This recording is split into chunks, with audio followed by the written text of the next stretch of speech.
Hi, everybody from Mission Control. This is Josh Byerly. I'm joined by my friend Heather Paul, spacesuit engineer here. We are going to be talking to Memorial School there in Atlanta, Georgia. And I think we have quite a number of students here. They're going to be talking to Heather about all sorts of things. So if you guys are ready, we are ready for your questions. Hi, my name is Sophie McMahon. My question is, if there are several astronauts from different countries on the International Space Station, then do they have to learn a central language to be able to communicate with each other?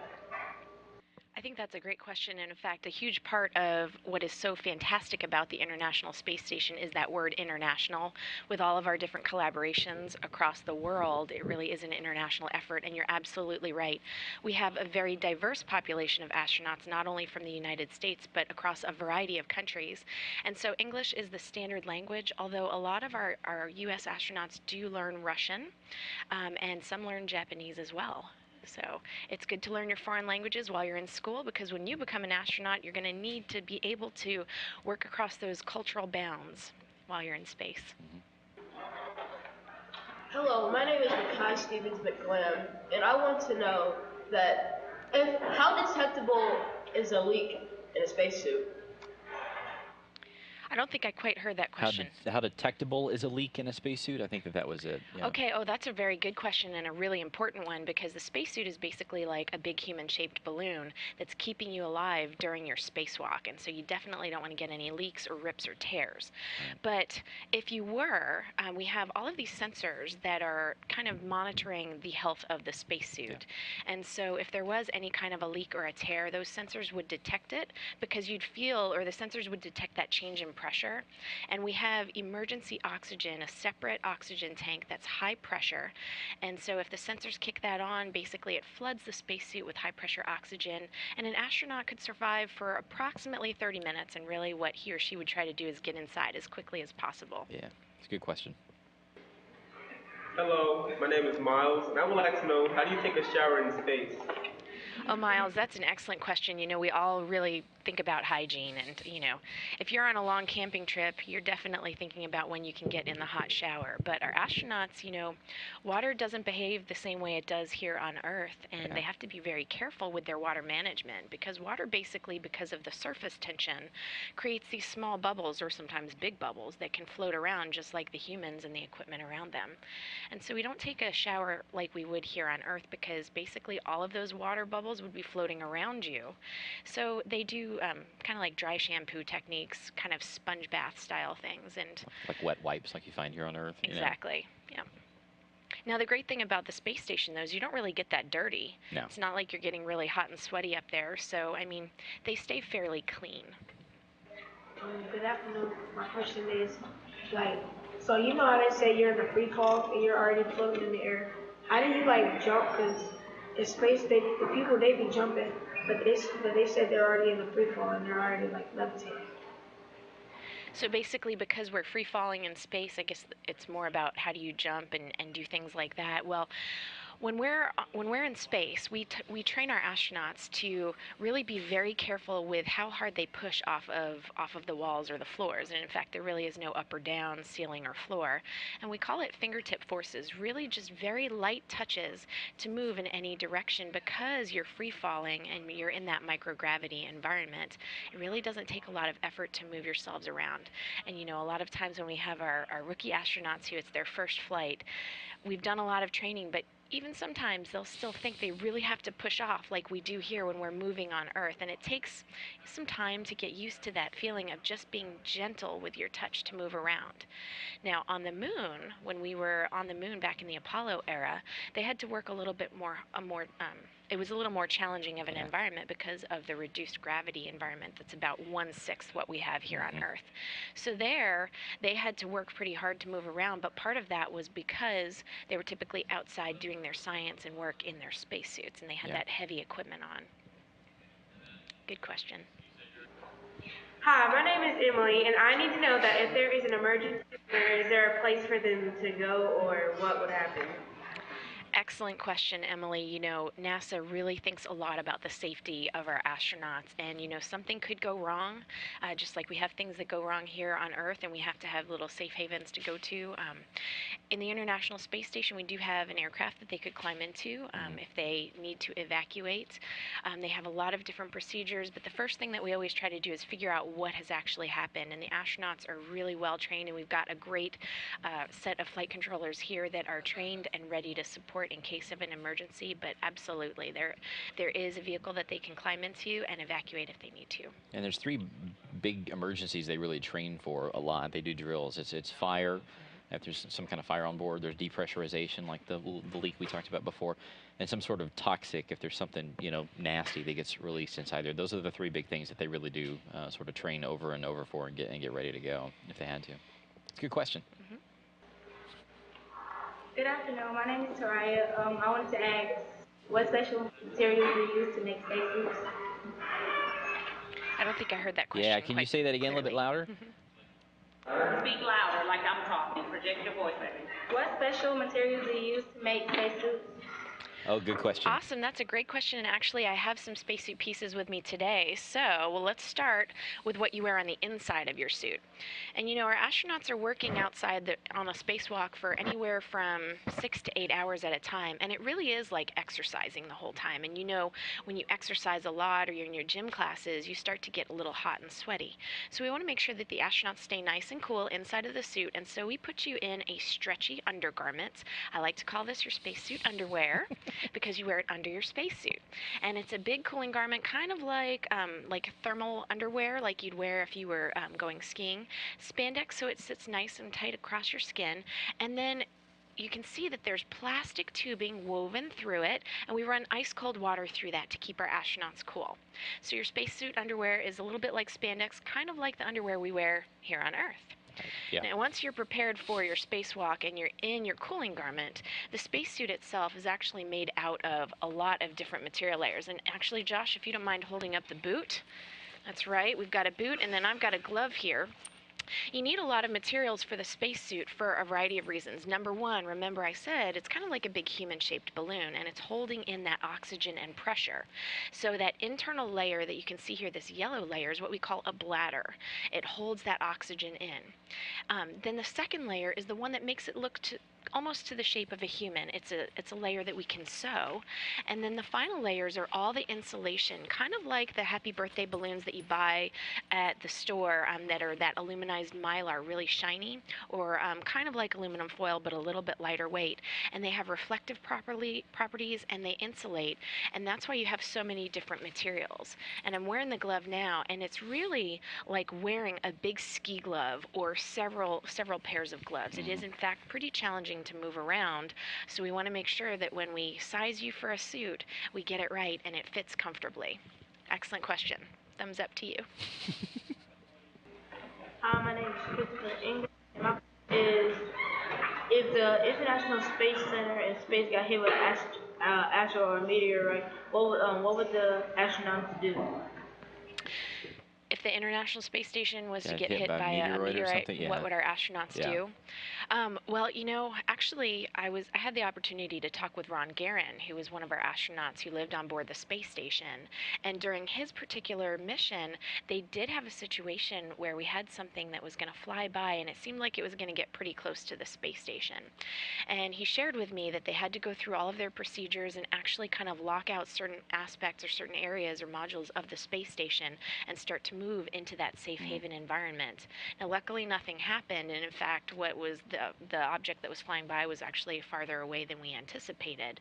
But that is something that they do train for, and again, they would basically lock down parts of the space station, get it prepared, and then they'd probably move into one of those vehicles. And we track, so there's a lot of stuff up there in space flying around, meteor and pieces of, satellite junk and things like that. So we track it, and we usually have a pretty good idea if something's even getting kind of close. So it's a pretty good system that works. Hello, my name is Imani Williams, and my question is, what is the special training that people behind the scenes of the astronaut do?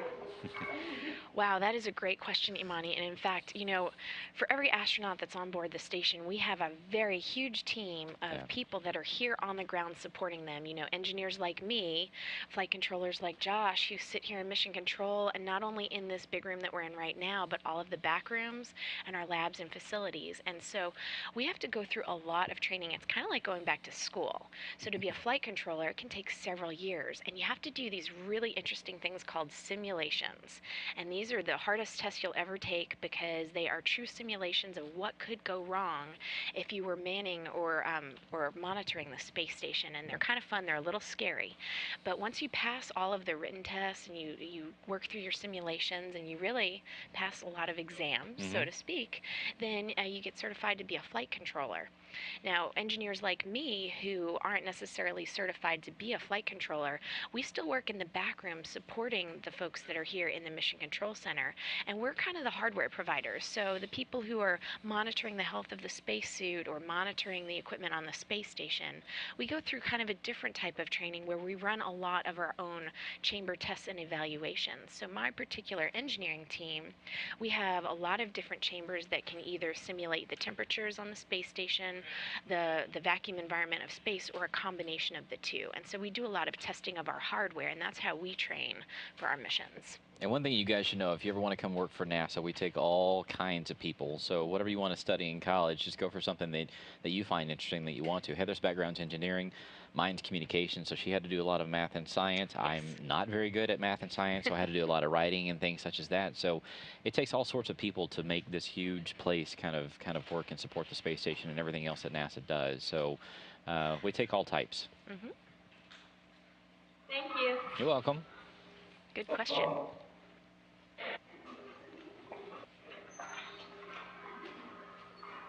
Hello, my name is Deja, and my question is, if I were to become an astronaut, how long will it take and what all do I have to go through? Wow. Okay. Well, just like I talked about, it's like going back to school to become a flight controller to sit in the Mission Control Center. When you're an astronaut, the first few years, you are really, it's like you're back in school. But Yeah. the school is pretty fun. You get to train in our mock ups, you get to meet engineers just like myself and work with all different kinds of people and learn about the different systems on the space station. And you also get to do a lot of emergency things. They teach you all about survival aspects. In fact, they go camping and they have to learn how to do all kinds of survival aspects. And so it's really fun. So those first few years, you're really just learning how to be a good team member, learning about survival, learning about, just more general systems. And then once you get selected for a mission, then it's really hardcore. You have to train with your team day in and day out, work in your simulations. You work in the simulations just like the flight controllers. You travel a lot. They have to go to Russia. Sometimes they go to Japan because remember, we've got all those international partners. So there's facilities around the world that our astronauts get to travel to train. And so it can take several years, even once you first get selected, just to go through that initial training. And then your mission-specific training can be even more years. But it's definitely well worth it because once you fly in space, you are so prepared for that flight. Yeah. You can do anything. Exactly. Okay, thank you. You're welcome.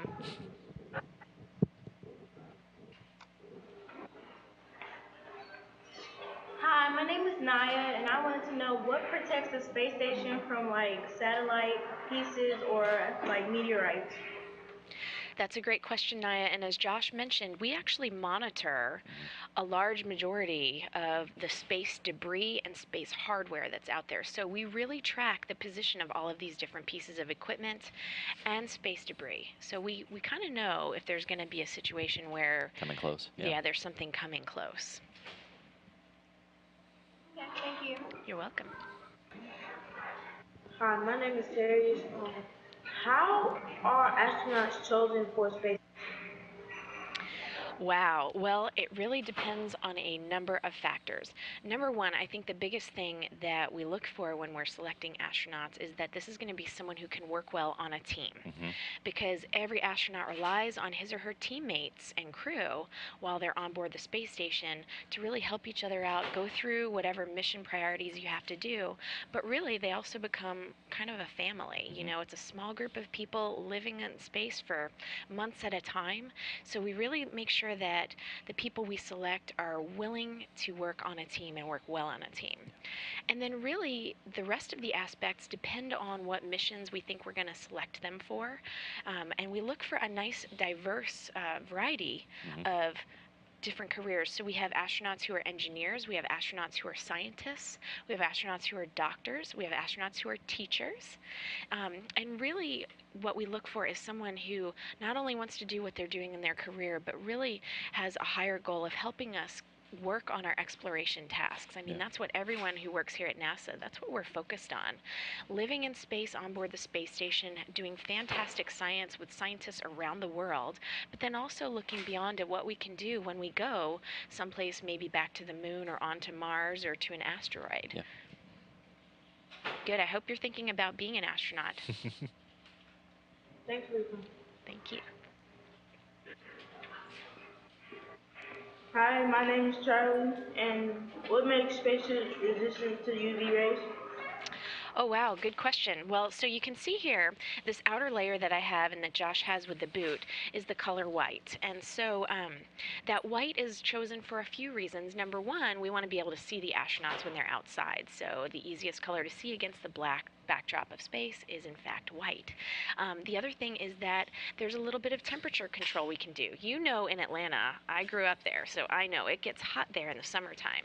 And on a hot summer day, if you had the choice between wearing a white t-shirt or a black t-shirt and you're going to be outside in the sun all day, most likely you'll choose the white one to keep you a little bit cooler. That's because the black color will absorb the sun and absorb the temperature, whereas white is a little bit more reflective. So that's part of it. Now, as far as the UV and radiation protection, the number of layers that we have here gives you some protection. You have also on the helmet, you have basically a spray-coated layer of gold that's going to protect your eyes. That's going to be just like your sunglasses that have some kind of protective properties. But a big thing that we do to protect you from radiation is we just monitor your exposure over the duration of your life. So they actually wear a little sensor inside of their spacesuit that's monitoring how much radiation you're absorbing. And even in the International Space Station, when they're inside, they're still getting some exposure. So we just monitor that over your time, your life. You're welcome.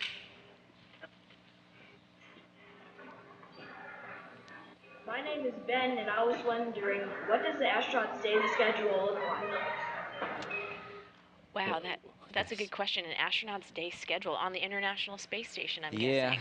it's so okay. Well, one thing you need to know is that there's somebody here in Mission Control. There's all sorts of people that do different jobs here in Mission Control, and one of them is called the Ops Planner, and they sit right back over here, kind of close to where we are, and they plan the astronauts and the cosmonauts' days in sometimes 5-minute increments. So you can imagine if you're going to school for 8 or 9 hours a day, somebody planning your day within 5 minutes. I mean, it's a very specific schedule, and they do everything from cleaning things on board the space station. I mean, you're living up there, that's your house, you have to keep it clean. They they have time to talk to their families, but the biggest thing that they're doing is a lot of science and research, and that takes many hours every week to do that. So there's actually a look at the ops planner here in Mission Control. He's waving at the camera to you guys.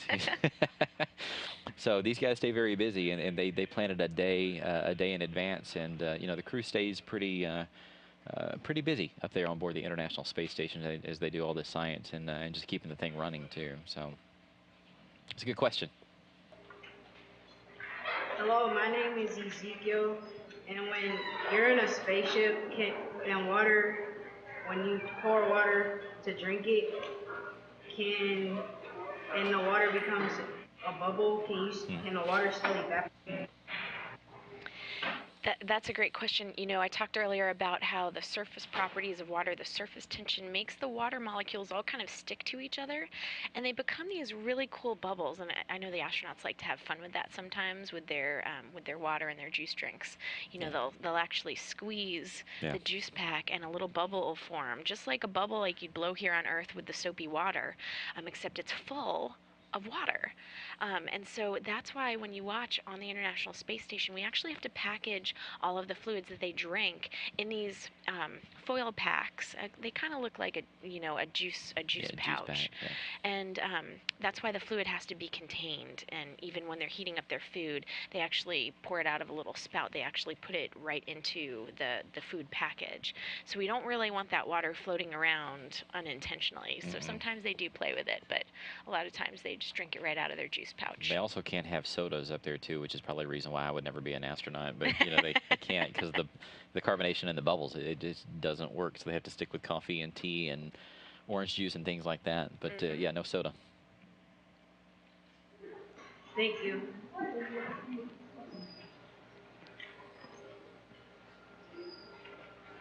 Hi, my name is Miles Gordon, and I wanted to know, are there alternate power sources on the International Space Station?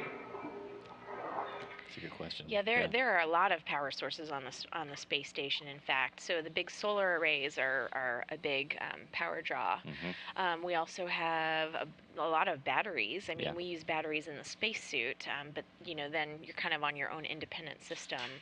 And in fact, for future exploration, we're looking at a variety of different power systems, not only batteries or solar arrays, but maybe things that are regenerable systems.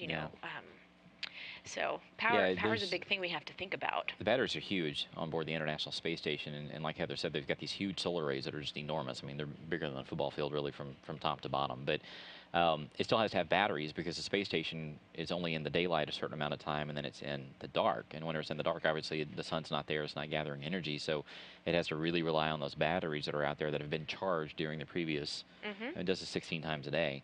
So basically, whenever the space station is in the nighttime pass, it has to rely on those batteries to power everything on board. So it's kind of a whole very fancy system to keep this thing running.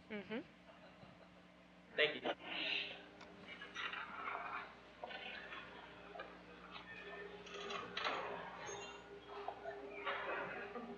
Hello, my name is Nayana. I want to know what material do they make the space helmets with? Like the glass on it? Very good. Well, it's actually not made of glass at all. Glass, if you break glass, it forms these really sharp edges and pieces, and you don't want that when you're wearing something like this that is pressurized and keeping you alive for your spacewalk. So it's actually made out of kind of a fancy type of plastic material that has some protective properties to it. And you've got basically an inner visor that's holding the pressure in, and then an outer visor, because sometimes they do tend to bump their heads a little bit. I mean, you're moving around, it's a little bit, you've got all this material around you, and so you have that second layer that's there to kind of protect you from scratches and any cracks in the helmet. And then when they're on the sunny side of the planet, they pull down an outside visor, and that's the visor I mentioned earlier that has that layer of gold on it to act as your spacesuit sunglasses. So definitely not made of glass, but a variety of different plastic materials. And I had one other question. Okay. There was the dehydrated shrimp there. When you dehydrate meat, doesn't it like lose like nutrition? When you dehydrate the food, doesn't it lose nutritional value? That is a really interesting question. And actually, the nutrition, we have a group of people here. So I imagine several of you probably like food, right? I would imagine, yep. Okay, well, we have a group of people here that are dedicated food scientists, and all they do is figure out how to make foods that are better for you, more nutritious and tasty in space. And so, absolutely, I mean, they're always looking at the nutritional aspects of the food. Now, dehydrating the food, I haven't heard if that actually reduces the value at all. I've never heard of that. I don't think it would, because you're basically just pulling out the moisture. Yeah. But it's possible that maybe you lose a little bit when you dehydrate They it. probably make up for that. You know, people smarter than us in terms of cooking food in space probably know that a little bit better than we do. But you know, they measure calorie content and fat content and sugar and stuff like that. I mean, the astronauts have a very, they get to pick and choose what they want to eat, but they watch it fairly closely in terms of what their diet is, because they're watching everything from muscle and bone loss, and they're having to exercise. I mean, they really watch what these crews do, and to make sure they're healthy, and whenever they come back after 5 or 6 months, that they're ready to be back on the planet.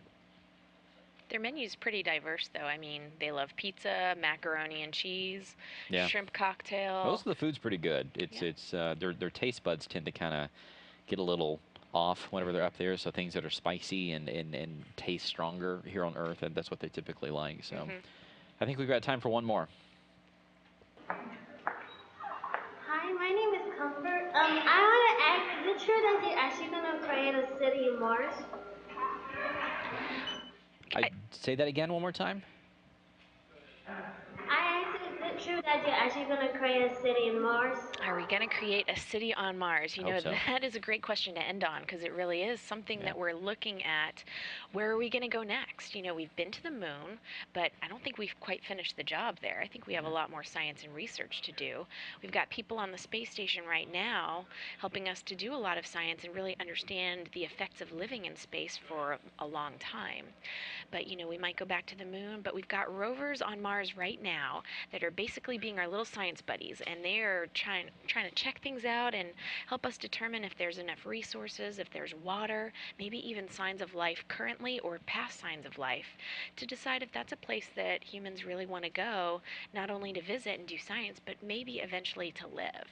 You know, and we have some science teams and engineering teams that have looked at how to colonize places like the moon or Mars. So that is kind of a study that we've been doing, and we'll just have to stay tuned and see what happens with it. But we've got our rover buddies up there right now, so way to go, Curiosity. And certainly we've got teams here at NASA that are interested in doing those kinds of things. So, but you guys are going to be the ones that'll make that kind of mission possible. So definitely stay in school, study hard.